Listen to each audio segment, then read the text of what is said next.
সালামু আলাইকুম মাননীয় ইমাম। ওয়ালাইকুম সালাম। হিজবুত তৌহিদ ইসলামের কথা বলে, তৌহিদের কথা বলে, ঐক্যের কথা বলে, কিন্তু হিজবুত তৌহিদ বিগত কয়েক বছর ধরে আমরা দেখেছি 25 বছর থেকে ঐক্যের কথা বলে আসছে। আমরা তো ইসলামের কথা বলি বা ঐক্যের কথা বলি, কিন্তু এদেশের তাছাড়াও তো যে সমস্ত দলগুলো আছে বাংলাদেশে, যদি বলি রাজনৈতিক দল আছে, তাছাড়া বামপন্থী দল আছে, এরপরও ইসলামিক কিছু দল আছে, তারাও কিন্তু ইসলামের কথা বলে, ঐক্যের কথা বলে।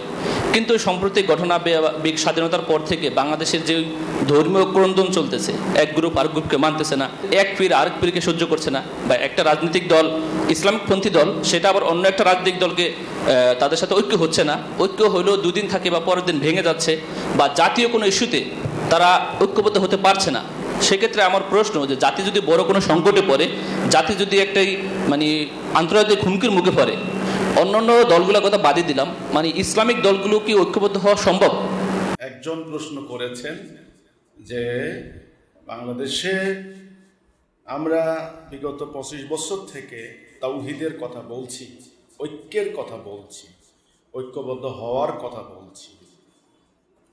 অন্যান্য সেকুলার দল বা গণতান্ত্রিক দল বা বামপন্থী দল, এ সমস্ত দলের কথা বাদে দিলাম, যারা ইসলাম চায়, যারা ইসলামের কথা বলে, তাদের তো অন্তত ঐক্যবদ্ধ হওয়া দরকার, তাই না? অন্যদের কথা বাদ। কিন্তু ঐক্যবদ্ধ হওয়া দূরের কথা, ওই ইসলামপন্থী দলগুলি একদল আরেক দলের ভিতরে, শুধু তাই নয়, কেবল নিজেদের দলের ভিতরে নিজেরা যেভাবে হানাহানি, মারামারি, দ্বন্দ্ব সংঘাত চলছে। প্রশ্ন হচ্ছে এইটা, আসলে কি কখনো ইসলামের উপরে বা তাওহীদের উপরে এই জাতির ঐক্যবদ্ধ হওয়ার সম্ভাবনা আছে কিনা, বা কতটুকু? যদি না থাকে, তাহলে ইসলাম বিজয় কিভাবে হবে? কিভাবে ইসলামের বিজয়ের স্বপ্ন দেখেন?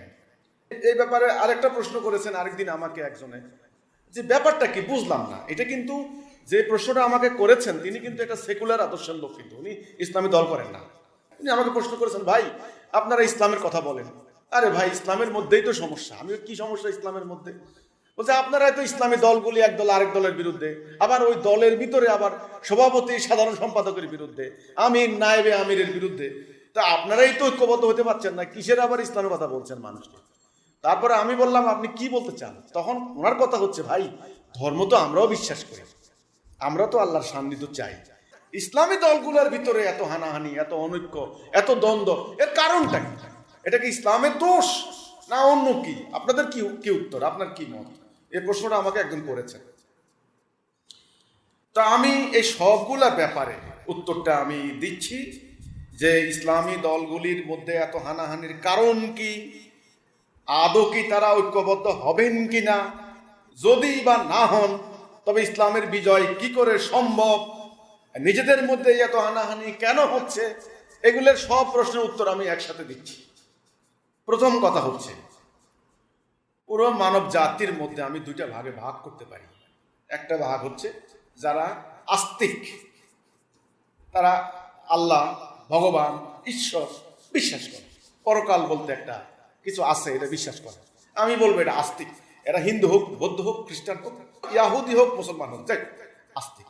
আর এক দল আছে নাস্তিক, এরা আসলে আল্লাহর অস্তিত্বে বিশ্বাস করে, পরকাল বলতে কিছু বিশ্বাস করে না। ধর্মগ্রন্থ, অবতার বা নবী রাসূল একটা যে কিছু আছে, এটা তারা বিশ্বাস করে, নাস্তিক। এদের সংখ্যা প্রায় 100 কোটির উপরে। আচ্ছা, বর্তমান বস্তুবাদী জীবন ব্যবস্থার কারণে এটা সৃষ্টি হয়েছে। তাহলে দুইটা ভাগে ভাগ করলাম, আস্তিক আর নাস্তিক। আচ্ছা, আস্তিকদের মধ্যে এবার আমি মুসলমানদেরকে বলি, 150 কোটি মুসলমান। আমি নাস্তিক, কমিউনিস্ট, এদের হিসাব বাদ দিলাম। মুসলমান যারা আল্লাহ বিশ্বাস করে, রাসূল বিশ্বাস করে, কমিউনিস্টের মধ্যেও কিন্তু অনেকে আল্লাহ রাসূল বিশ্বাস করে, মিলাদ পড়ায়, কোরআন খতম করে, হজ করতে যায়, এরা জানা আছে। আমি ধরলাম যে এই মুসলমানদের মধ্যে দুইটা ভাগ প্রধানত আমি করতে পারি।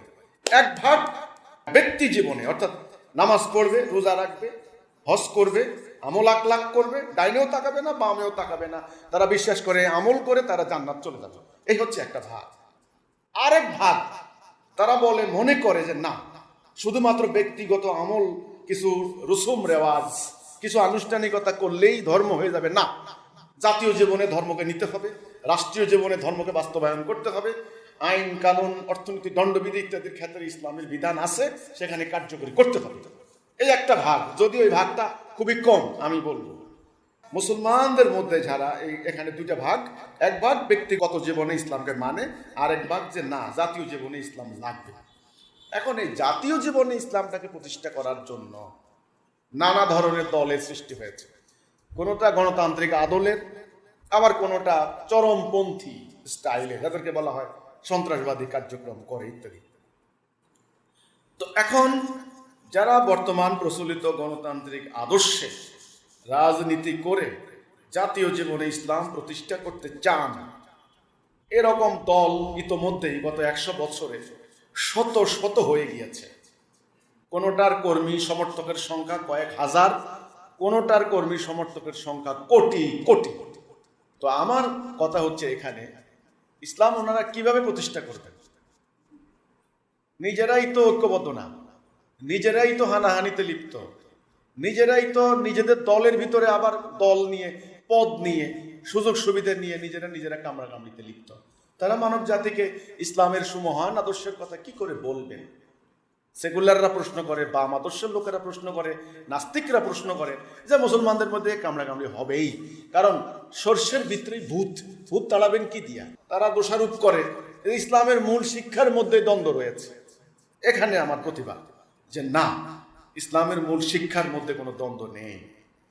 যারা একটু লেখাপড়া করছেন তারাই জানেন আল্লাহ সুবহানাহু ওয়া তাআলা যেই কিতাব নাজিল করেছেন, শেষ কিতাব আল কোরআন, ফুরকান, এটা হচ্ছে ইসলামের মূল। আপনার শরীয়তে বলেন, জীবন বিধান, আইন কানুন, দণ্ডবিধি, অর্থনীতি, যাই কিছু বলেন না কেন, ইসলামের নিয়ম নীতির মধ্যে, বিধিবিধানের মধ্যে প্রথম বিবেচ্য বিষয় হচ্ছে কোরআন। সেই কোরআনের মধ্যে কি বলা আছে? প্রথম কথা, ওয়াতাসিমু বিহাবলিল্লাহি জামিআন ওয়ালা তাফাররাকু, তোমরা আল্লাহর রশিকে ধরে রাখো, তোমরা ফারাক হইও না। যদি তোমাদের মধ্যে কোনো বিষয়ে মতবিরোধ সৃষ্টি হয়, তোমরা আল্লাহ রাসূলের উপর ছেড়ে দাও, মতবিরোধ করো না, তোমরা দুর্বল হয়ে যাবে, শত্রুর কাছে পরাজিত হবে। আল্লাহ বলেননি? তাহলে কোরআনের নির্দেশ যে ঐক্যবদ্ধ হয়ে তোমরা আল্লাহর রজ্জুকে ধারণ করো। ঐক্য নষ্ট করা কুফর, রাসূল নিজেই বলেছেন। আকীদা, কম্প্রিহেনসিভ কনসেপ্ট, অন্যান্য নবীদের হিসাব বাদ দিলাম, ইয়াহুদি জাতির উপরেও বহুত নবী এসেছেন, হ্যাঁ, অন্যান্য জাতি ধর্ম, এবং আমাদের মহাভারতীয় নবী রাসূল এসেছেন, এটা কোরআন সাক্ষী। সে প্রসঙ্গ আমি বাদ দিলাম। শেষ নবী, আখেরি নবী, তিনি কি আরবের জন্য এসেছেন? তিনি কি শুধু আরবের নবী? নো, তিনি এসেই বললেন, হে মানব জাতি, আমি তোমাদের সকলের জন্য আল্লাহ রাসূল। তিনি প্রথম যে বালাগটা দিলেন, ইয়া আইয়ুহান নাস কুলু লা ইলাহা ইল্লাল্লাহ তুফলিহুন, প্রথম তিনি সম্বোধন করলেন হে মানব জাতি। তাহলে উনি বিশ্ব নবী, পুরো মানব জাতির জন্য নবী। সূরা নিসা 1 নম্বর আয়াত, সেখানে আল্লাহ বলছেন, হে মানুষ, তোমরা আল্লাহকে ভয় করো, তোমাদের একজনকে আমি বানিয়েছি, তার থেকে তার স্ত্রীকে সৃষ্টি করেছি, এই দুইজন থেকে পুরো মানব জাতিকে সৃষ্টি করেছি। কাজে তোমাদের ভ্রাতৃত্ব বন্ধন সম্পর্কে তোমরা সতর্ক থেকো। এ কথাগুলি বারবার মনে করে দেওয়া হয়েছে পুরো কোরআনে। আল্লাহ সুবহানাহু ওয়া তাআলার অভিপ্রায় আপনি বলতে পারেন, অভিপ্রায় তিনি আর নবী পাঠাবেন না, রাসূল আর পাঠাবেন না কিয়ামত পর্যন্ত। আখিরি নবী খাতামান নবী হযরত মুহাম্মদ মুস্তাফা সাল্লাল্লাহু আলাইহি ওয়াসাল্লাম, কিতাব আর আসবে না, শেষ কিতাব আল কোরআন। এজন্য আল্লাহ রাব্বুল আলামিন কোরআনটাকে অবিকৃত রেখেছেন। এখন আল্লাহর অভিপ্রায় হচ্ছে পুরো মানব জাতি ইবলিসের চ্যালেঞ্জে আল্লাহকে বিজয়ী করার জন্য তাওহীদের উপরে ঐক্যবদ্ধ হবে। পুরো মানব জাতি হবে কয় জাতি? এক জাতি। এটা পুরো কোরআনে বারবার মনে করিয়ে দেওয়া হয়েছে। আমাদের বাবা মা আদম হাওয়া, আমরা একই পরিবার, সাদা কালো, তামাটে, লম্বা খাটো বেটে। ভৌগোলিক অবস্থানের কারণে, আবহাওয়ার তারতম্যের কারণে আমাদের গায়ের রং এরকম হয়েছে, কারো সাদা, কারো কালো, কারো তামাটে। খাদ্যাভ্যাসের পরিবর্তন হয়েছে ওই ভৌগোলিক আবহাওয়া ইত্যাদির বৈষম্যের কারণে বা তারতম্যের কারণে। কিন্তু আল্লাহ সুবহানাহু ওয়া তাআলা বারবার কোরআনে মনে করিয়ে দিচ্ছেন, তোমরা কিন্তু এক জাতি, তোমরা ইবলিসের দাসত্ব করো না, শয়তানের আনুগত্য করো না। নবী করিম সাল্লাল্লাহু আলাইহি সাল্লাম এই কথা বলার অর্থ হচ্ছে, হে মানব জাতি, আমি তোমাদের সকলের জন্য আল্লাহ রাসূল। নেতা কয়জন হবে তাহলে? একজন। এখানে অন্য কোনো আর সুযোগ নেই, অমুক গোত্রের জন্য একজন নবী, অমুক জাতির জন্য একজন নবী। অতীতে পাঠানো হয়েছে, কিন্তু অতীত কাল চলে গিয়েছে। এখন মানব জাতি যোগাযোগ ব্যবস্থা, জ্ঞান, প্রযুক্তি এমন একটা জায়গায় এসেছে, এখন আর খণ্ড খণ্ড নবী পাঠানোর দরকার নাই। আল্লাহ সুবহানাহু ওয়া তাআলা থেকে ভালো আর কে জানে?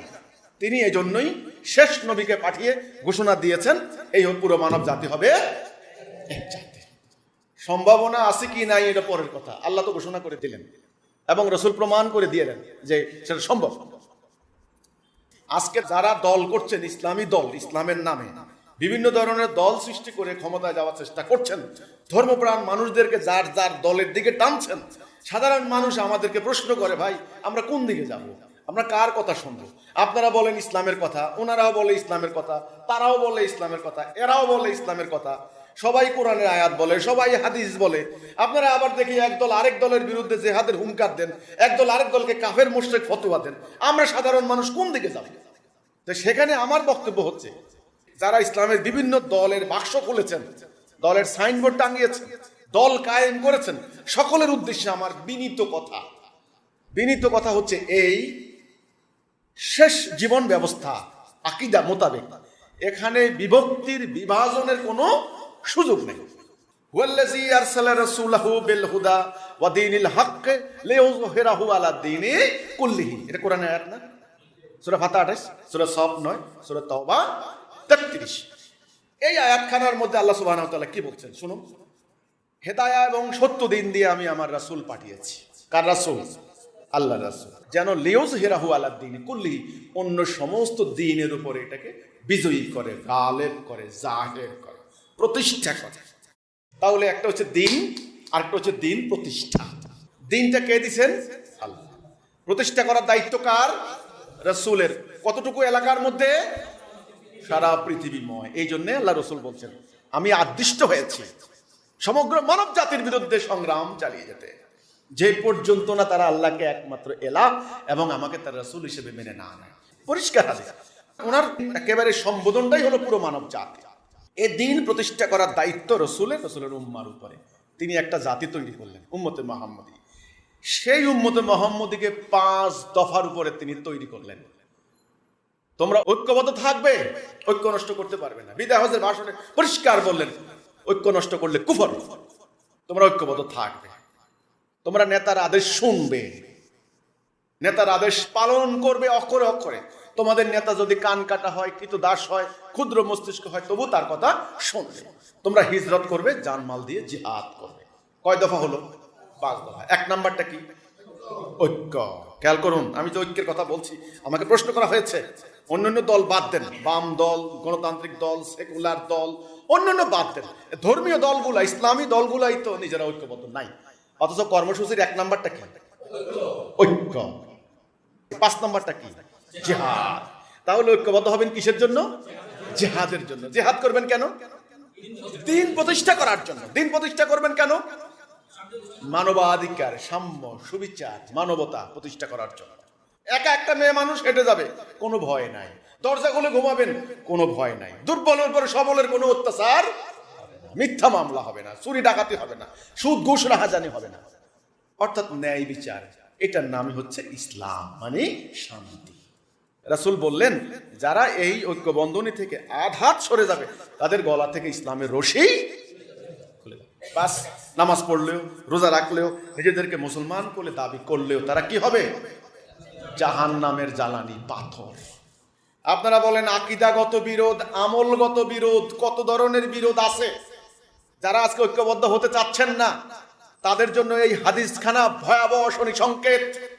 আমি বলতে চাই, যত বড় মুত্তাকি মুসলিম দাবি করেন না কেন, নামাজি হাজি দাবি করেন না কেন, এই 5 দফা কর্মসূচি থেকে আধাত সরে গেলে ইসলামের রশি গলা থেকে খুলে যাবে জাহান্নামে জ্বালানি পাথর। আমার কথা নয়, রাসূলের কথা। প্রশ্ন করতে পারেন, কেন এত সাংঘাতিক কথা রাসূল বললেন? কারণ কি? আধাত সরে গেলে ইসলামের রশি খুলে যাবে। সারা বছর নামাজের ওয়াজ শুনলাম, হজের ওয়াজ শুনলাম, জাকাতের ওয়াজ শুনলাম, মেয়ে মানুষের পর্দাপোশিদের ওয়াজ শুনলাম, এই কথা তো কেউ বললো না আধাত সরে গেলে ইসলাম থেকে আউট। কারণটা কি? কেউ তো এই ওয়াজে করলেন না এই কথাটা। কারণটা বলছি শুনুন। কারণ হচ্ছে এই, প্রত্যেকটা জিনিসের একটা উদ্দেশ্য আছে, একটা লক্ষ্য আছে। উদ্দেশ্যবিহীন আল্লাহ কোনো কিছু সৃষ্টি করেন নাই। আল্লাহ দ্বীনেরও একটা উদ্দেশ্য আছে। আল্লাহ দিন, শেষ রাসূলকে আল্লাহ পাঠিয়েছেন একটা উদ্দেশ্যে, সেটা হচ্ছে পুরো মানব জীবনে এই সত্য দিনটা প্রতিষ্ঠা করবে, মানুষদেরকে তাওহীদের পতাকা তলে আনবে, ন্যায় বিচার, মানবতা, মানবাধিকার প্রতিষ্ঠা করবে। সেটা করার জন্য বিশ্বময় এই জীবন ব্যবস্থা প্রতিষ্ঠা করা, পুরো মানব জাতিকে একটা মহাজাতি বানানো খেলাখেলি কথা নয়।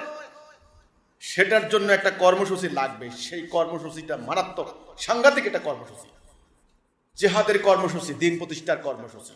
এই জন্য 1 নাম্বার শর্ত হচ্ছে ঐক্য।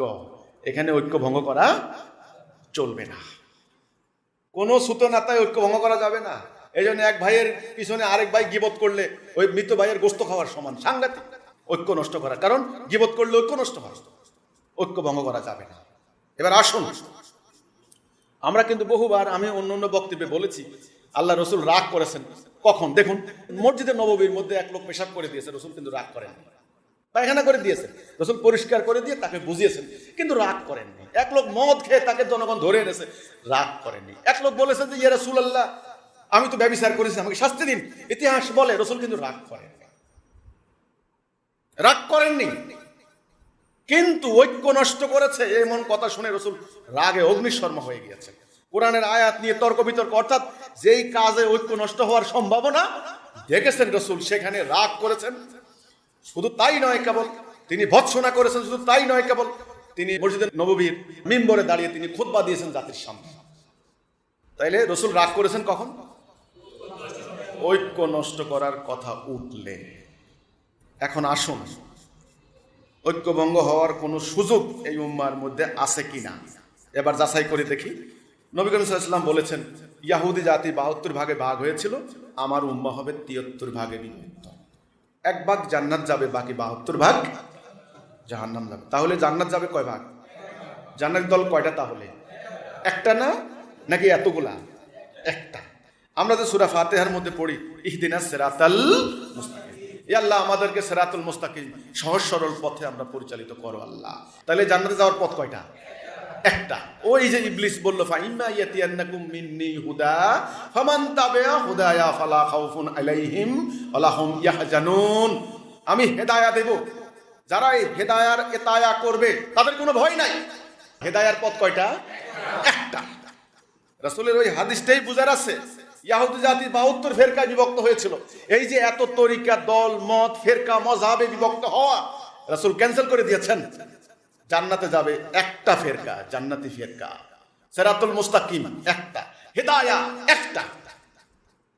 জাতি হবে কয়টা? ইমাম কয়জন? আল্লাহর হুকুম, শেষ কিতাব আল কোরআন মানব জীবনে কার্যকরী হবে। এই জন্য এই জাতির ঐক্য নষ্ট করা কুফর, ঐক্য নষ্ট করার কোনো সুযোগ নাই। 100টা তসবির দানা একত্রিত থাকে কিসের কারণে? কিসে? সুতা। এই সুতাটা কেটে দিলে কি হবে? শেষ। তেমনি বিচ্ছিন্ন হওয়া, বিক্ষিপ্ত হওয়া, দালালাতে চলে যাওয়া, শিরিক কুফরে নিমজ্জিত হওয়া, গায়রুল্লাহর দাসত্ব করা, ওই মানব জাতিকে, এক কথায় পথভ্রষ্ট মানব জাতিকে ঐক্যবদ্ধ করার সুতাটা কি ইসলামের? আমি জানতে চাই। তাওহীদ, যেটা প্রমাণ নবী করিম সাল্লাল্লাহু আলাইহি সাল্লাম, তিনি তাওহীদ ভিন্ন অন্য কিছুর মধ্যে ডাকেন নাই, অন্য কিছুতে ঐক্যবদ্ধ করেন নাই। তিনি এসেই বলছেন লা ইলাহা ইল্লাল্লাহ মুহাম্মাদুর রাসূলুল্লাহ। এই কথাটার উপরে তিনি আরব জাতিকে ঐক্যবদ্ধ করলেন। আরব জাতি কি ছিল? গোত্রে গোত্রে হানাহানি, মারামারি, কাটাকাটি, যুদ্ধ, রক্তপাতে নিমজ্জিত ছিল, মূর্তি পূজায় লিপ্ত ছিল, মাদকাসক্ত, মদ খেয়ে পড়ে থাকতো। সেই জাতিটাকে রাসূলুল্লাহ ঐক্যবদ্ধ করলেন কিসের উপরে? লা ইলাহা ইল্লাল্লাহ। তাহলে ঐক্যের সুতা কি? তাওহীদ, লা ইলাহা ইল্লাল্লাহ। মানুষের সামনে একটা প্রস্তাব রাসূল রাখলেন, আরে ভাই, তোমরা অ্যাটলিস্ট কমপক্ষে এই কথাটা বলো, তোমরা হুকুম মানবে আল্লাহর, আনুগত্য করবে আল্লাহ, বাস। আমলটা পরে, আমল পরে। লা ইলাহা ইল্লাল্লাহর স্বীকৃতি। এই জন্য রাসূল বলেছেন, মান কালা লা ইলাহা ইল্লাল্লাহ ফাদাখালাল জান্নাহ। আরেকটা হাদিস, লা ইলাহা ইল্লাল্লাহ তুফলিহ, যে বলল লা ইলাহা ইল্লাল্লাহ সে সফল কাম হয়ে যাবে। আরেকটা হাদিসে আমরা পাই, রাসূল বলছেন, হে আরব জাতি, তোমরা আমার একটা কথা মেনে নাও, তোমরা শুধু বলো লা ইলাহা ইল্লাল্লাহ, সমস্ত দুনিয়া তোমাদের পায়ের নিচে আসবে। দুনিয়ার পায়ের নিচে আসার মানে কি? ক্ষমতা পাওয়া নাকি? সেটা সূরা নূরের 55 নম্বর আয়াতে আল্লাহ সুবহানাহু ওয়া তাআলা ওয়াদা দিচ্ছেন, তোমরা শুধু আল্লাহর প্রতি ঈমান আনবে আর আমলে সালেহ করবে, তোমাদেরকে পৃথিবীতে খেলাফত দেওয়া হবে। তাহলে পৃথিবীতে খেলাফত, কর্তৃত্ব, পাওয়ার, অথরিটি, সম্মান, ইজ্জত, গৌরব সব কিছু থাকবে এবং পরকালে জান্নাত। কিসের বিনিময়ে? লা ইলাহা ইল্লাল্লাহ। রাসূলুল্লাহ এই আরব জাতিটাকে ঐক্যবদ্ধ করে দিয়ে 12 লক্ষ বর্গ মাইল এলাকায় ওই 5 দফার উপরে দাঁড় করিয়ে দিয়ে তিনি চলে গেলেন আল্লাহর কাছে। ওনার কাজ কাঁধে তুলে নিলেন ওনার সাহাবায়ে কেরাম। ওনারা রক্ত দিয়ে, জীবন দিয়ে, বাড়িঘর ত্যাগ করে, সহায় সম্পদ কোরবানি দিয়ে, খেয়ে না খেয়ে, শত্রুর আঘাতে আঘাতে শহীদ হয়ে বাকি অদ্য দুনিয়াতে মানব জাতিকে ঐক্যবদ্ধ করে দিয়ে গেলেন। রাসূলুল্লাহ, সাহাবীরাও চলে গেলেন। 60, 70, 100 বছর চলে গেল। তারপরে ঘটলো মহা দুর্ভাগ্যজনক ঘটনা। সেই এক জাতি আর আমরা থাকলাম না, শুরু হলো ক্ষমতার দ্বন্দ্ব, কামড়াকামড়ি। খলিফা কে হবে, কার আনুগত্য কে করবে? আরে ভাই, আপনি যদি একজনের আনুগত্য না করেন, 1000 রকমের সুতনাতা বের করতে পারেন, কোনো অসুবিধা নেই। আর যদি আপনি সিদ্ধান্ত নেন যে ভাই আমি আপনার আনুগত্য করব বিনা শর্তে, বিনা প্রশ্নে, বিনা বাক্যে, তখন 1000 দোষও আপনার কাছে এটা মুখ্য হবে না, তাই না? পরবর্তীতে যখন আকীদা ভুলে গেল, তখন তারা লাগলেন নিজেরা নিজেরা যুদ্ধ, রক্তপাত, হানাহানি, ভাতৃঘাতীর সংঘাত। 1 নাম্বার কি নষ্ট হলো? ঐক্য নষ্ট হলো। শিয়া সুন্নি হলো, খারিজি হলো, রাফিজি হলো, তারপরে মুতাজিলা হলো, কত কিছু যে হয়ে গেল। শরিয়াগত ভাগে ভাগ হয়ে গেল। শরিয়ার পরবর্তীতে জিহাদ ত্যাগ করা হলো, দিন প্রতিষ্ঠার সংগ্রাম বাদ দিলেন।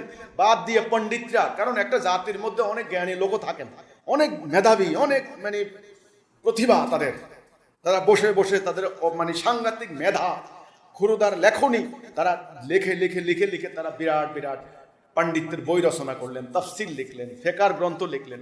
আচ্ছা, লিখে লিখে লিখে লিখে সেগুলো আবার ব্যাখ্যা করলেন, অতি ব্যাখ্যা করলেন, বিশ্লেষণ করলেন, অতি বিশ্লেষণ করলেন বসে বসে। তো সেই সমস্ত কিতাবের উপরে হাজার হাজার কিতাব রচনা হয়ে গেল।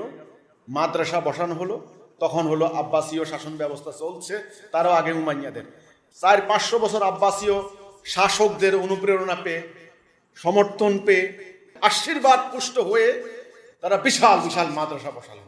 বসে তারা এই সমস্ত পাণ্ডিত্য করতে লাগলেন।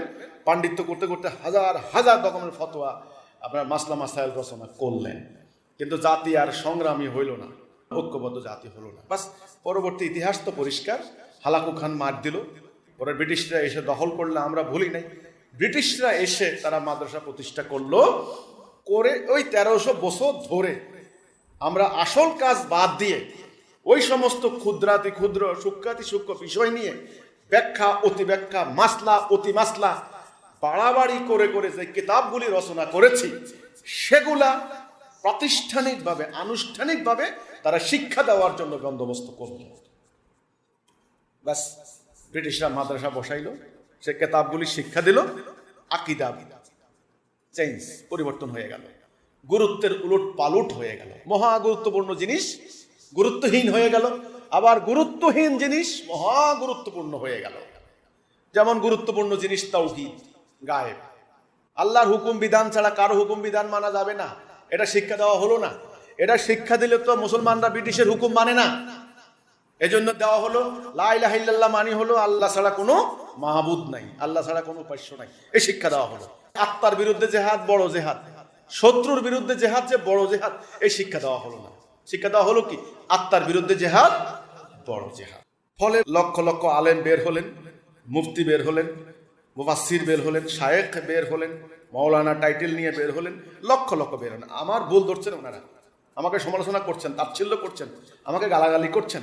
আমার কথা হচ্ছে, আপনারা এখন রিয়েলাইজ করুন, উপলব্ধি করুন, আমাকে গালাগালি না করে আমরা কোথায় পথ হারিয়েছি, কোথায় ভুল করেছি, কেন আমাদের মধ্যে এত দল, এক কোরআন, এক আল্লাহ, এক রসুল, এক জাতি, এক উম্মাহ, সেখানে আজকে অন্য দল বাদ দিলাম। ইসলামী দলগুলি নিজেরা নিজেরা কামড়াকামড়ি, মারামারি, এক দল আরেক দলের বিরুদ্ধে, আবার ওই নিজের দলের বিরুদ্ধে আবার সভাপতি, সাধারণ সম্পাদক, এই সমস্ত একটা মাদ্রাসার আপনার মুহতামিম পদ নিয়ে খুনাখুনি। এটা কি?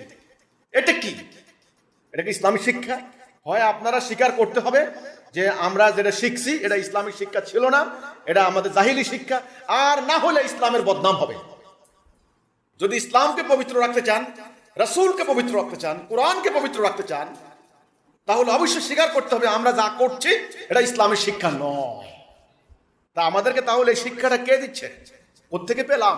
এই ইতিহাসটা বলার জন্য আমি এটুকু বললাম যে বিরাট ষড়যন্ত্রের অংশ আকীদা ভুলিয়ে দেওয়া হয়েছে। আমার হাতে জিনিসটা কি?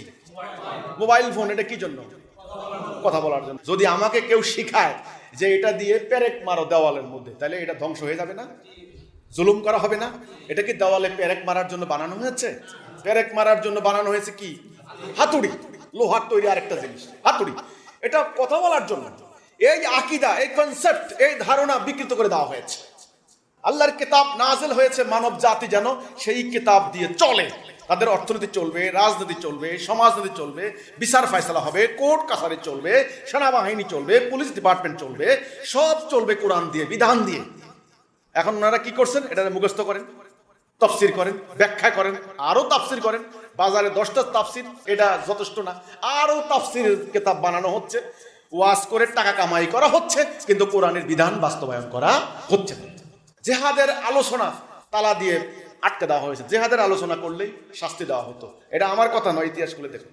অথচ 6 থেকে 700 আয়াত জেহাদ সম্পর্কে আউট।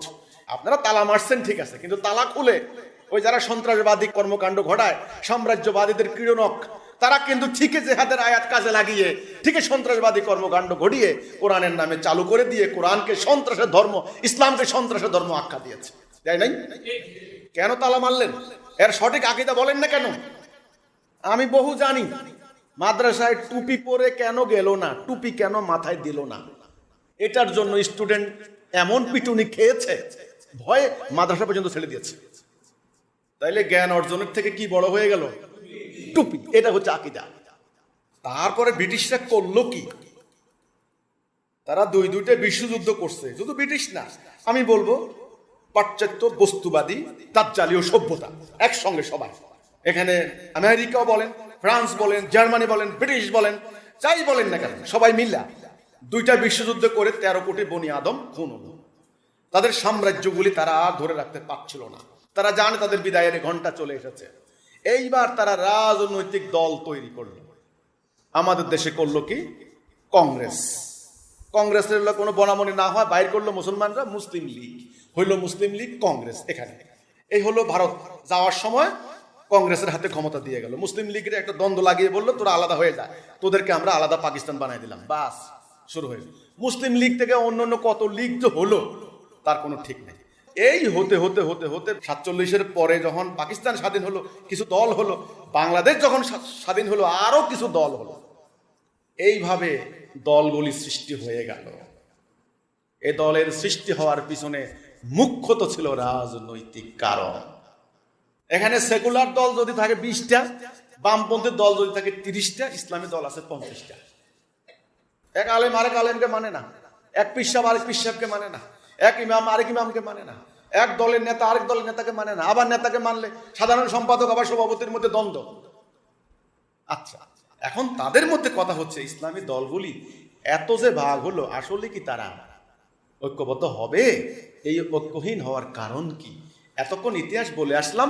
ঐক্যহীন হওয়ার, এত দল সৃষ্টি হওয়ার সংক্ষেপে যে কারণটা আমি বলবো, আমাকে গালাগালি করতে পারেন, লাভ নাই। আমাকে আমার হত্যার হুমকি দিতে পারেন, লাভ নাই। আমাকে ধর্ম বিরোধী আখ্যা দিতে পারেন, আমাকে নাস্তিক আখ্যা দিতে পারেন, আমাকে খ্রিস্টানের দালাল আখ্যা দিতে পারেন, দেন, আমার কোনো আপত্তি নাই। ইয়াহুদির দালাল আখ্যা দেন, আমার কোনো আপত্তি নাই। কিন্তু আমি পরিষ্কার করে বলতে চাই, আপনারা যে ইসলামটা প্র্যাকটিস করছেন ওখানেই হচ্ছে সমস্যা।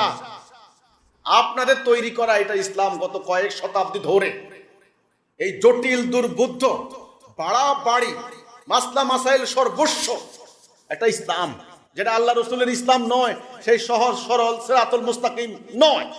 এই ইসলামটা প্র্যাকটিস করার কারণে এত দ্বন্দ্ব, এত দল, এত মতের সৃষ্টি হয়েছে, সামনে আরো হবে।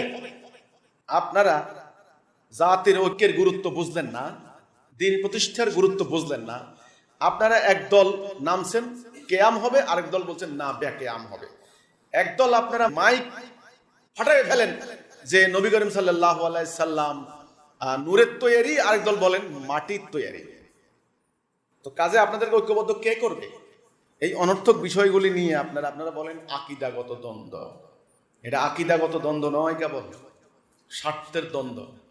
রাসূলুল্লাহ চলে যাওয়ার পর, সাহাবায়ে কেরাম চলে যাওয়ার পরে পরবর্তীতে যারা জিহাদ ত্যাগ করলো, তাওহীদ ত্যাগ করলো, কর্মসূচি ত্যাগ করলো, আকীদা ভুলে গেল, তারা নিজেরা বসে বসে যেই বিকৃত ইসলামটা তৈরি করেছে, এই ইসলামটা যারা প্র্যাকটিস করবে তারা দিনকে দিন খালি বিভক্ত হবে, খালি বিভক্ত হবে, ঐক্যবদ্ধ হতে পারবে না। শিক্ষার গোড়ার মধ্যেই সমস্যা। বাংলাদেশে বিভিন্ন জায়গায় মাদ্রাসা হচ্ছে, এতদিন দেখলাম সরকারি আলিয়া মাদ্রাসা, যাক, পরে হলো কাওমি মাদ্রাসা, একটা হলো, এখন হইতেছে ইদানিং আহলে হাদিস মাদ্রাসা। সেদিন একজন পণ্ডিত ব্যক্তি আমাকে বলছেন যে, আরে ভাই, আপনি ইসলাম গবেষণা করতে করতে যত উপরে যাবেন তত আপনি বিভ্রান্ত হবেন। আমি বললাম কেমনে ভাই, বুঝলাম না। বলছে ওয়ার্ল্ডের 3টা ইউনিভার্সিটি, একটা হচ্ছে তেহরান বিশ্ববিদ্যালয়, একটা হচ্ছে মদিনা বিশ্ববিদ্যালয়, একটা হচ্ছে আল আজহার বিশ্ববিদ্যালয়, এই 3টা। তো আমি বললাম কেন আপনি বলছেন এটা? বলে দেখেন, আপনি যখন তেহরান বিশ্ববিদ্যালয় থেকে ছেলেরা বের হবে, হাজার হাজার লক্ষ লক্ষ মুহাদ্দিস মুফাসসির বাইরে হইব, একটা আকীদা নিয়ে বের হবে। এরা এমন এমন হাদিস জানে, শিয়াদের সেই হাদিসগুলি, যেটা সুন্নিরা এসব হাদিস জীবনে শুনেও নাই। তারা একটা আকীদা শিয়া মনোভাব নিয়ে বের হচ্ছে। আপনার যখন আল আজহার বিশ্ববিদ্যালয়, সেটা অনেকটা সেকুলার মাইন্ড, সেখানে তারা আপনি যান, সেখানে বিশ্ববিদ্যালয় তৈরি করার উদ্দেশ্যটাই ছিল 4টা মাযহাব যে ঠিক আছে, হানাফি, শাফি, হাম্বলি, মালিকি, এই যে মাযহাবগুলা ঠিক আছে, মাযহাবগুলার অস্তিত্ব রাইট, কারেক্ট, যে কোনো একটা মাযহাব অনুসরণ করলেই হবে, ব্যাস, এই কনসেপ্ট দিয়ে আল আজহার থেকে বের হচ্ছে। হ্যাঁ, একটা পণ্ডিত বের হচ্ছেন, আরবি অনেক জানেন, ওকে, অনেক হাজার হাজার হাদিস জানেন, ওনারা একটা আকীদা নিয়ে বের হচ্ছেন। এবার মদিনাতে যান, এখন মোটামুটি গত 100-200 বছর ওহাবি মতবাদ নিয়ে মদিনা বিশ্ববিদ্যালয় থেকে এক ধরনের একটা আলেম বের হচ্ছে, এক মাইন্ড। এবার আমাদের দেওবন্দ আলেমরা, দেওবন্দি আলেম যারা আছেন এখানে, কওমি আমরা যাদেরকে বলি, বাংলাদেশ, পাকিস্তান, ভারতে, আশেপাশে এগুলাতে, এখান থেকে ওনাদের মাইন্ড এক ধরনের, এক প্রকার। লক্ষ লক্ষ স্টুডেন্ট বের হচ্ছে প্রতি বছর, এক একজনের এক এক আকীদা। ঐক্যবদ্ধ করবেন কি দিয়া? কেমনে ঐক্যবদ্ধ করবেন? হ্যাঁ, আমি আবারও প্রশ্ন করতে চাই, আমার হাতে এটা কি? ঘড়ি। আমেরিকানদের প্রশ্ন করেন, ঘড়িয়ে বলবেন। ব্রিটিশদের প্রশ্ন করেন, আরবকে প্রশ্ন করেন, জাপানিকে প্রশ্ন করেন, জার্মানকে প্রশ্ন করেন, ঘড়িয়ে বলবে। এটাকে কেউ কি ট্যাবলেট বলবে? ঘড়ি বলবে। তাহলে যে কোনো বস্তুর, যে কোনো বিষয়ের উত্তরটা একটাই হবে নাকি? এটার নাম আকীদা। আজকে এক ইসলাম হাজার হাজার ধরনের কনসেপ্ট নিয়ে বের হচ্ছে, ঐক্য নষ্ট হবে না তো কি হবে? তাহলে এই ঐক্যহীনতার মূল হচ্ছে শিক্ষা ব্যবস্থা, গোড়া। কোনোদিন তারা ঐক্যবদ্ধ হতে পারবে না, কারণ সূক্ষ্মাতি সূক্ষ্ম বিষয়গুলিকে মগজে ঢুকিয়ে দেওয়া হয়েছে, অনর্থক অপ্রয়োজনীয় বিষয় নিয়ে ঢুকিয়ে দেওয়া হয়েছে। একটা উদাহরণ দেব, মেয়ে মানুষের চেহারা দেখা যাবে কি যাবে না? আলেমরা সারা ওয়ার্ল্ডে, মুসলিম বিশ্বে এটা 2 ভাগ। এক দল বললো চেহারা দেখা যাবে, এক দল বললো যাবে না, আর এক দল বলে কি, আরে মেয়ে মানুষ বাইরে হওয়া যাবে না। অথচ নবী করিম সাল্লাল্লাহু আলাইহি সাল্লামের সময় এই বিতর্কটা ছিল। একটা কথা ছিল, মেয়েদেরকে যোদ্ধা বানাইতে হবে, পুরুষের পাশাপাশি সকল কাজে তাদের অংশগ্রহণ নিশ্চিত করতে হবে, বাস, একমত। রাসূল হুকুম দিয়েছেন, তারা কাজ করেছেন, কোনো মতবিরোধ নাই। এখন প্রশ্ন উঠেছে, ওনাদের মুখমণ্ডল দেখা যাবে কি যাবে না? ব্রু প্লাক করা যাবে কি যাবে না? হ্যাঁ, লিপস্টিক লাগানো জায়েজ না না জায়েজ? হাতের কবজি দেখা যাবে না, পায়ের নলি দেখা যাবে? কোনটা দেখা যাবে? কোনটা দেখা গেলে আপনার ইমান চলে যাবে, অথবা ইমান থাকবে, অথবা ইমান অর্ধেক যাবে, অর্ধেক যাবে না, এগুলো নিয়ে তারা যখন লাগলো, ব্যাস হয়ে গেছে। নারীদের মধ্যে বিরাট একদল নারী নাস্তিক হয়ে গেছে। এটা দূর নিয়ে ধর্মই বাদ দিলাম, ধর্মই বাদ দিলাম, এত কামড়াকামড়ি ভালো লাগে না। তো কাজেই এই অনৈক্যের মূল কারণ শিক্ষা ব্যবস্থা। যতদিন এই শিক্ষা ব্যবস্থা তারা প্র্যাকটিস করবেন, ততদিন হাজার হাজার ধর্মীয় দল সৃষ্টি হবে। কারণ কোথাও সেই আল্লাহ রসুলের মদিনার ইসলাম আর শিক্ষা দেওয়া হচ্ছে না। এ কথা বললে ওনারা উত্তেজিত হয়ে যাবেন, তেলে বেগুনে জ্বলবেন, আমাকে হামলা করার জন্য ফতোয়া দিয়ে দিবেন, লাইসেন্স দিয়ে দিবেন। আই ডোন্ট কেয়ার, কারণ আমি সত্য কথা বলতে দাঁড়িয়েছি। দ্বিতীয় কথা, আদৌ কি এদের পক্ষে ঐক্যবদ্ধ হওয়া সম্ভব? দেখুন, হিজবুত তাওহীদ মহাসত্যের সন্ধান পেয়েছে। তাওহীদের উপর মানব জাতিকে আমরা ঐক্যবদ্ধ করার জন্য ডাক দিচ্ছি। কে আসলো কে আসলো না, এটা আমাদের ব্যাপার নয়, আল্লাহর হিসাব। তবে আমি শুধু এটুকু বলতে পারি, একটা মানুষ যখন পথ হারায়, ডিরেইলড হয়ে যায়, পথভ্রষ্ট হয়ে যায়, এত দূর চলে যায়, সেখান থেকে ফিরে আসা আর সম্ভব হয় না। ঐক্যবদ্ধ হতে পারবেন না। পারবেন না কেন? ক্ষমতার লোভ। আমি প্রমাণ দিয়েছি অনেক দল ইসলাম প্রতিষ্ঠা করতে দাঁড়ায় নাই, মাদ্রাসার স্বার্থ রক্ষার জন্য আন্দোলন করে, শুধু সরকারের সঙ্গে দেন দরবার করে কিছু সুযোগ সুবিধার জন্য। দিন প্রতিষ্ঠার শুরুই হচ্ছে তাওহীদ দিয়া। তাওহীদ তো নাই ওদের কাছে, তাওহীদের ধারণাই নাই।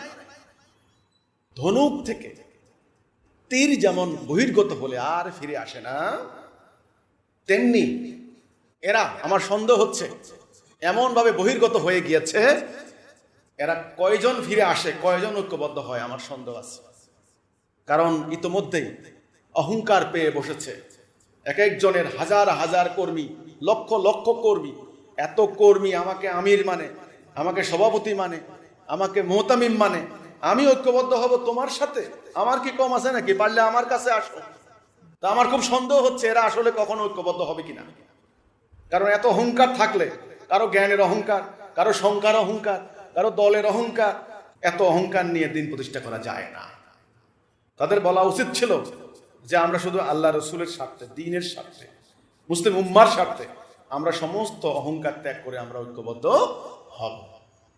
আমি ঐক্যের ডাক দিয়েছি। ইসলামে ঐক্য আগে না অন্যান্যগুলো আগে? ওনারা আমার পুরো বডি পরিমাপ করা শুরু করে দিয়েছেন গজ ফিতা দিয়ে। টাকনুর উপরে আমার পায়জামা কদ্দুর গেল, আমার দাড়ি এক মুষ্টি না এক মুষ্টি লম্বা হলো, আমি মাদ্রাসা পড়ছি কি মাদ্রাসা পড়ি নাই, শুরু হলো এবার। তাহলে ঐক্যবদ্ধ তাদেরকে কিভাবে করবেন আপনি? কিভাবে করবেন শুনি? জ্ঞানের অহংকার একটা, ওনারা বিরাট বিরাট টাইটেল অর্জন করে ফেলছেন, ওনারা এতই উঁচা, এতই লম্বা হয়ে গিয়েছেন, অন্যদের সঙ্গে বসা সম্ভব নয়। এই 1 নম্বর জ্ঞানের অহংকার। 2 নম্বরে দলের অহংকার। এত লক্ষ লক্ষ অনুসারী, ডাক দিলেই লাখ লাখ লোক নেমে আসে, নারে তাকবীর, আল্লাহু আকবার। কাজেই সংখ্যার অহংকার, আর যারা কম সংখ্যা আছে ওদের সঙ্গে ঐক্যবদ্ধ হওয়া সম্ভব নয়। জ্ঞানের অহংকার, সংখ্যার অহংকার, দলের অহংকার, এই সমস্ত অহংকারে ওনারা পেয়ে বসেছে ওনাদেরকে। তা আমি বলতে চাই, গত 200-300 বছর থেকে কত বড় বড় দলে দেখলাম আল্লাহর সাহায্য ছাড়া দিন প্রতিষ্ঠা করা সম্ভব। চেষ্টা করতে পারেন, অসুবিধা নেই। আল্লাহর সাহায্য ছাড়া দিন প্রতিষ্ঠা করা সম্ভব নয়। আল্লাহ সাহায্য করবেন কাকে? মোমেনকে। বাস, এইবার মোমেনের শর্তটা কি? সূরা হুজরাত পবিত্র কোরআন খুলে দেখেন, 2টা জিনিস, আল্লাহ তার রাসূলের প্রতি ঈমান, জানমাল দিয়ে জিহাদ। বাস, কোন বর্ণ, কোন কোটটা গায়ে আছে ইত্যাদি আল্লাহ দেখেন না। এই জন্য আল্লাহ বলেছেন, আমি তোমাদের লেবাস দেখি না, আমি দেখি তোমাদের অন্তর এবং আমল। ইসলামী দলগুলি যারা ইসলাম প্রতিষ্ঠা করতে চান, এইভাবে ধর্মপ্রাণ মানুষদেরকে, যারা আল্লাহ রসুলকে ভালোবাসে, যারা মনে করে পরকালে আল্লাহর সামনে দণ্ডায়মান হতে হবে, পুরা জনগোষ্ঠী তো অলরেডি সেকুলারিজম বলেন, গণতন্ত্র বলেন, সাম্যবাদ কবুল করে নিয়েছে, গায়রুল্লাহর আইনকে তারা মেনে নিয়েছে, পুরা জনগোষ্ঠী। এরই মধ্যে অল্প কিছু মানুষ, হয় কয়েক কোটি হতে পারে পুরা উম্মার মধ্যে, তারা ভালোবাসে, তারা চায় আল্লাহ রসুলের দিন জাতীয় জীবনে কার্যকরী হোক, কোরআনের বিধান মোতাবেক জীবন বিধান চলুক, এটা তারা চায়। কিন্তু তাদের এই চাওয়াকে এক একজন এক এক দিকে তারা নিয়ে খণ্ড বিখণ্ড করে ফেলছে, লক্ষ্যকে ধ্বংস করে দিচ্ছে। যদি এই জনগোষ্ঠীকে ঐক্যবদ্ধ করতে না পারেন, পরাজয় নিশ্চিত। ওই একজন আরেকজনকে কাফের ফতোয়া দিচ্ছেন, একজন আরেকজনকে হত্যা করার জন্য লাইসেন্স দিচ্ছেন, কিন্তু ফাইনালি পুরো যতগুলো দল আছে ধর্মের নামে দল, সবগুলাই ধ্বংস হবে যদি ঐক্যবদ্ধ না হয়। কারণ পৃথিবীতে এখন আসলে সভ্যতার যে দ্বন্দ্ব চলছে, সেই দ্বন্দ্বের পক্ষ কিন্তু 2টা, একদল ধর্ম চায়, একদল ধর্ম চায় না। যারা চায় না তাদের হাতে এখন দুনিয়া, তাদের হাতে মিলিটারি মাইন্ড, ইকোনমিক পাওয়ার, তারা কোটি কোটি কোটি ডলারের উপর তারা বসে আছে, মারণাস্ত্রের উপর তারা বসে আছে, জঙ্গি বিমানের উপর বসে আছে, দুনিয়া নিয়ন্ত্রণ করে তারা, মিডিয়া নিয়ন্ত্রণ করে তারা। যারা জাতীয় জীবনে ধর্ম চায় না, মানে ইসলাম চায় না, আর যারা চায় তারা তো অল্প। এদের মধ্যে এক দল এদিকে, এক দল এদিকে। এখন একটা মানুষকে, আমাকে যদি কেউ ডাইন হাত টেনে নিয়ে যায় এদিকে, বাম হাত এদিকে, মাথা এদিকে, পাও এদিকে, আমি কতক্ষণ দাঁড়িয়ে থাকতে পারবো বলুন? ছিন্ন ভিন্ন হয়ে যাব না? টানাটানির ঠেলায় কি হবে? ছিন্ন বিচ্ছিন্ন হয়ে যাবে। তো এই এক মুসলিম উম্মাহ আজকে ধর্মের নামে দলগুলি, আমার দলে আসো, আমার দলে আসো, আমার দলে আসো, টানাটানি করে একদম টুকরো টুকরো করে দিয়েছে। এখন নিজেরা নিজেরা মারামারি করা ছাড়া আর কোনো উপায় নাই। আমি যা দেখতে পাচ্ছি, শিক্ষা ব্যবস্থার মধ্যে ত্রুটি রয়েছে, সংস্কার করতে হবে। এই শিক্ষা দিয়ে ইসলাম প্রতিষ্ঠা করতে পারবে না, এটা শত শত বৎসরের কাল পরিক্রমায় আসল ইসলাম গায়েব হয়ে গিয়েছে। আমি বারবার যে কথা বলতে চাই, এটা আমি ইসলামের কল্যাণে বলছি, তোমাদের কল্যাণে বলছি। আমি ইসলামের শত্রু নই। বসো, এই শিক্ষা ব্যবস্থার সংস্কার করো। এই সংস্কার কথাই আমি বলছি। যতদিন থাকবে স্বার্থের দ্বন্দ্ব হবে, কামড়া কামড়ি হবে, মারামারি হবে, খুনাখুনি হবে। আজকে থেকে 10 দল, আগামীকাল হবে 20 দল, এইভাবে দলাদলি হবে। তোমাদের এই হানাহানির সুযোগে অন্যরা সুযোগ গ্রহণ করবে, ইসলাম বিরোধীরা সুযোগ গ্রহণ করবে। যতই হুঙ্কার ছাড়া কোনো লাভ নাই। আত্মসমালোচনা করো, কোন জায়গায় ভুল করছি, কোন জায়গায় পথ হারিয়েছি। বসো। ইমামুজ্জামান জনাব মোহাম্মদ বাইজিদ খান পন্নী, তিনি ইসলামের স্বার্থে বই লিখেছেন, ইসলাম প্রতিষ্ঠা করার কথা বলেছেন। তিনি ভুলগুলি ধরিয়ে দিয়েছেন। অহংকার করো না, ওনাকে কাফের, মুরতাদ ইত্যাদি আখ্যা দিয়ে নিজেদের অহংকারের পাল্লা ভারী করো না। তা কাজেই এই প্রশ্নের উত্তর যে ইসলামী দলগুলি সামনে আরো পাগল হবে, আরো খণ্ড বিখণ্ড হবে, আরো উন্মাদ হবে। কারণ তাদের ভিতরে লাগিয়ে দিয়েছে, শুরু হয়ে গেছে স্বার্থের দ্বন্দ্ব, জ্ঞানের অহংকার, আপনার হলো শঙ্কার অহংকার ইত্যাদি। যতদিন থাকবে ততদিন কোনোদিনও দিন প্রতিষ্ঠার জন্য এরা ঐক্যবদ্ধ হবে না। এদের দ্বারা আল্লাহ সাহায্য আসবে না, মানুষ মুক্তি পাবে না। আল্লাহ হাফেজ। সালামু আলাইকুম ওয়া রাহমাতুল্লাহি ওয়া বারাকাতুহু।